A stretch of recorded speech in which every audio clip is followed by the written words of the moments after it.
Welcome back, folks. So we just talked about cognition in adolescence, and now we're diving into moral development. So the first place we're going to start is by talking about theories of moral reasoning. And yes, we are going back to Kohlberg's theory from last time. That's actually the bulk of this video. So don't be overwhelmed by all this writing. This is just a recap. We have already went over these first three right here. So that's why I put children recap. So as a recap, we have three levels: pre-conventional, conventional, and post-conventional. So we've already talked about the pre-conventional level, both of those stages. Obedience, which is kind of how do I avoid punishment? So you're kind of conforming to the rules and obeying for the sake of obedience. And this is in very young children from 5 to 6 years. And then we have self-interest. 7 to 8 years old is when this emerges. You're kind of asking, what's in it for me? So they follow rules when it's in their best interest to do so.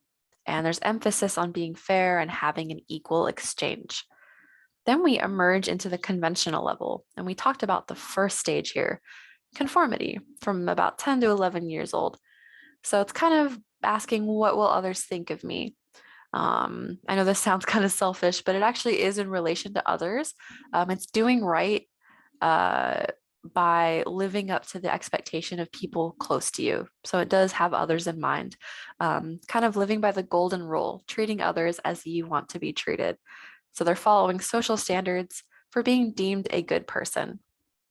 Now let's go over the next three in more detail. And do note that these aren't the official names of the stages that you see in the textbook. The official names by Kohlberg are more technical, so I simplified them to have them make more sense to you. What matters is that you understand the basic principles of each stage. Something else you may notice is that the last three stages don't have age groups attached to them. This is because there's a lot of variation of when people achieve these levels of morality. They often don't appear until adulthood, and sometimes they aren't even achieved at all in somebody's lifetime, according to Kohlberg. So let's talk about the fourth stage, law and order. So the main idea here is, how can I maintain law and order? They're aiming to uphold the law and to keep the community viable. They're following the rules set in place in the social system. And the last stage in the conventional level was conformity right before this. So conformity and law and order, both these stages are based on social norms, but the biggest difference is the conformity stage focuses on relationships between individuals. The law and order stage focuses on relationships between the individual and the larger society. So most people actually remain in the conformity stage until their mid-20s. And as a recap on the Heinz dilemma, if we don't remember what this is, as a very oversimplified summary, if a man's wife is dying and he can't afford the medicine she needs, should he steal it? It's kind of the bottom line. So should Heinz steal the medicine? An individual in the law and order stage might respond with something like, Heinz should not steal the medicine because the law prohibits stealing, making it illegal. So it's kind of the bottom line here. Some examples, pop culture references here, for anyone who's watched Naruto.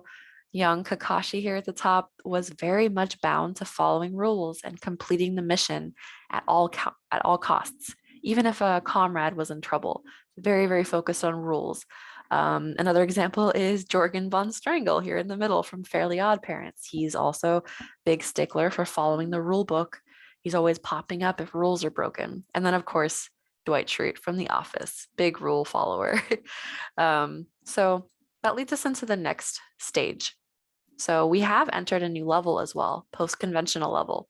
So this post-conventional level is driven by more abstract principles of right and wrong.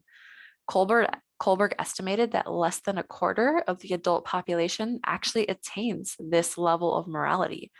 So let's talk about the first stage here in this level. Social contract, or human rights, kind of relates to that too. So it's asking, does a rule truly serve all members of the community? So people at this stage understand rules as a social contract instead of a strict order. So rules only make sense if they serve the values of the group.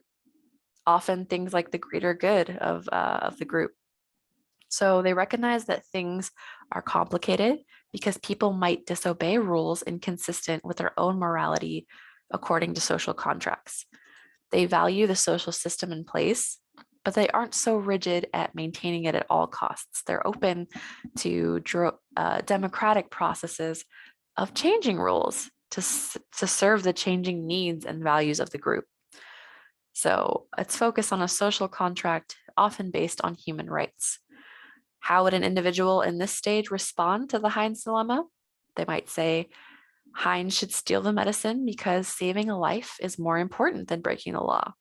However, afterwards, the laws should be changed by advocating for more affordable medicine. So Leslie Knope right here from Parks and Rec, perfect example to embody this moral stage. She believes in upholding laws and rules, but also has a strong sense of justice. She will listen to community members to gauge the needs of the community and address issues of injustice by advocating for policy change. Hermione Granger could also be an example. She follows and values rules pretty strictly, but she won't just blindly follow them if they are unjust. This isn't in the movies, but in the books, she's an activist for house elves who are subjected to lives of servitude. Hermione fights to change their legal status, challenges the narratives that normalize their servitude. So she's essentially changing the system from the inside to address the human rights issues that stem from a flawed law and a flawed social convention. So that is that stage. Lastly, universal human ethics. This is the final post-conventional stage.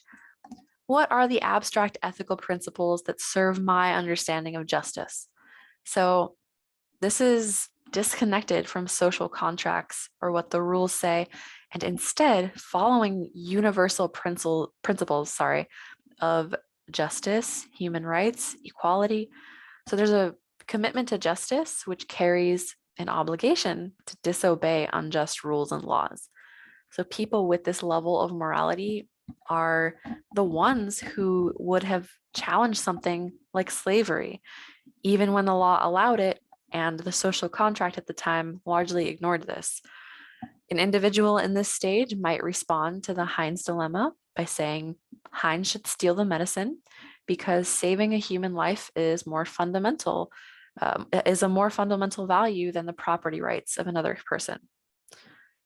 So according to Kohlberg, very few people actually truly reach this level of morality, even as adults, but we will talk about that a little later in the next video, some shortcomings of Kohlberg's assertions, but philosopher Lao Tzu would be an embodiment of this stage of morality.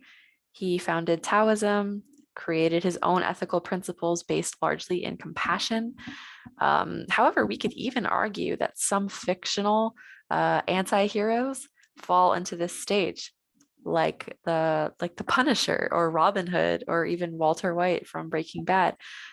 These people take the law into their own hands and act based on their own ethical principles of what's right for the greater good. So that would be a good ethical debate. Are these anti-heroes ethical or not? Do you support what they're after? So, but that could be for another time. But I want to point out that both of these post-conventional stages, they question authority, but there are some key differences. You might be a little fuzzy on the difference, and I understand. This is kind of dense. So in the fifth stage, going back, sorry. In the fifth stage here, they value laws and rules overall, but they treat them as flexible tools for improving humanity. If laws and rules are unjust, they'll try to improve them in democratic, ethically responsible ways, changing the system from the inside almost. In the sixth and final stage, they try to always live by universal ethics that go beyond laws and rules, often guided by compassion and solidarity for all beings. They believe in following self-chosen ethical principles, and the ultimate goal is to heal the world and change it for the better, even if it means breaking the law. That's kind of the difference there. Like I said, Kohlberg believed that only a small minority of adults actually reach the post-conventional level. But the ones that do are often the leaders of revolutions. People like Martin Luther King Jr., who led the civil rights movement, or lesser known Wangari Maathai. She founded the Greenbelt movement to fight for democracy and environmental conservation in Kenya. These people defended higher ethics that were not supported by the laws that were in place or the social consensus of the time. So they put themselves at risk by questioning institutionalized injustice and aiming for improvement of society. Again, these are the agents of social change, these people. Most adults fall within the conventional level, so they're driven by social norms, according to Kohlberg. Not a lot of people reach this post-conventional level again. So that leads us into just one other theory, Gilligan's theory, who criticizes Kohlberg a little bit. So many of us have probably heard controversy about what to do if somebody is in a vegetative state or in a coma indefinitely, right? This is a really hard issue to tackle. Some argue that taking the person off life support is a violation of their right to life. Others argue that keeping them on life support is a violation of their right to die with dignity. It's a really complex issue to consider, but oftentimes the situation becomes very desensitized by making the whole thing about justice and rights instead of considering what the family is feeling and what they think is the best route based on their love and their care for this person, right? It's kind of the argument here in Gilligan's theory. So Carol Gilligan argued the nature of morality is too narrow in Kohlberg's theory. His theory reflects morality of justice. So he's saying morality stems entirely from issues of rights, fairness, equality. Gilligan states that Kohlberg's large focus on justice fails to address another important aspect, morality of care. This focuses on relationships, compassion, and social obligations. So one controversy is that Gilligan tried to say that women are more oriented toward morality of care, while men are more oriented toward morality of justice. However, research does not support this. There are actually few gender differences in moral reasoning. But the bottom line is maybe morality isn't so black and white and objective and fully based in justice. Maybe there's more to it than justice. Maybe we have to also consider the relational and the emotional nuances of things. So Gilligan created a more inclusive view of moral reasoning. So that concludes our talk here. And we'll talk about some other areas of moral development next, some kind of other factors. So thank you for joining everyone in this theory portion, and I'll see you in the next portion.